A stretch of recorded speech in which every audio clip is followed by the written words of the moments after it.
Now, for more on China's singles economy, let's go to Beijing and speak with Liu Chunsheng, Associate Professor at the Central University of Finance and Economics. Now, single people versus married couples, who is spending more and how does each contribute to the economy? Well, this is a very hot topic. We know that yesterday is China's Valentine's Day, and there are over 200 million single people in China aged between 20 to 59. So I think they contribute a lot to the economy.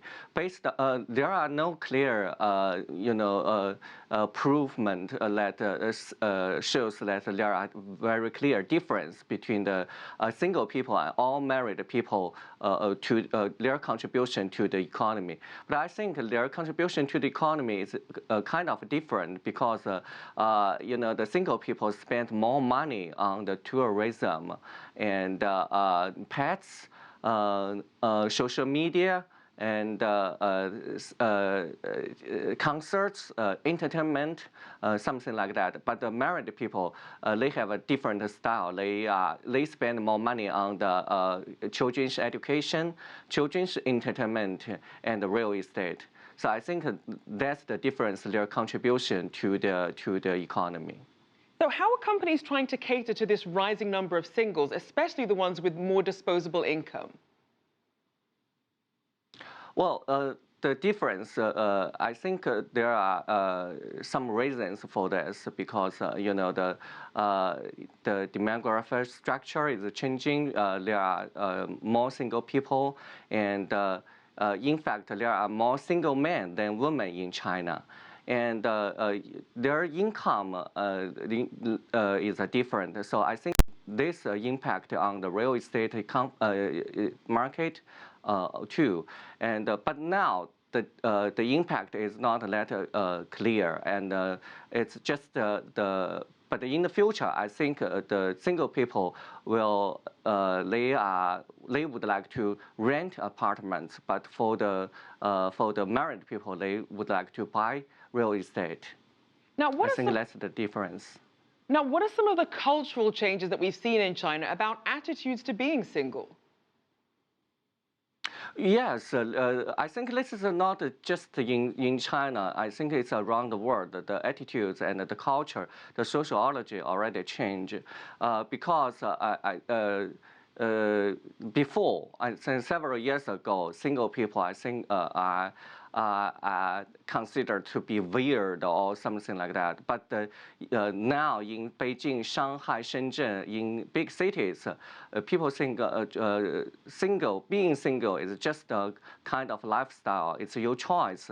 I think that's the change in people's attitude. This also changed the structure of consumption, and people have a different lifestyle. We have to respect that. Yes. Now, we're also seeing that some young people in Japan that are unwilling to get married, some analysts say it's one of the reasons that the economy has been so sluggish. How valid is that argument? Well, maybe that's very true in Japan, but I think even in Japan, it's one of the reasons, not all the reasons. Well, in China, that I mentioned, the demography change, the demographic structure is changing. More single men than women. And also, we can see that the women are getting more higher education. Based on the data, higher education women will be hard to get married. That's based on the data, and also the income, the men's income required by women increased. So I think that's all the reasons for this. And besides of that, the attitude, the sociology, the culture are changing. So people are more tolerant than before about being single. So that's all the reasons for this, not just the economy. But we have to be very careful about that. Maybe in the future, all the single economy will affect the macroeconomy situation in China. So to that point, are we already seeing any industries that have perhaps suffered as a result of having this larger single population?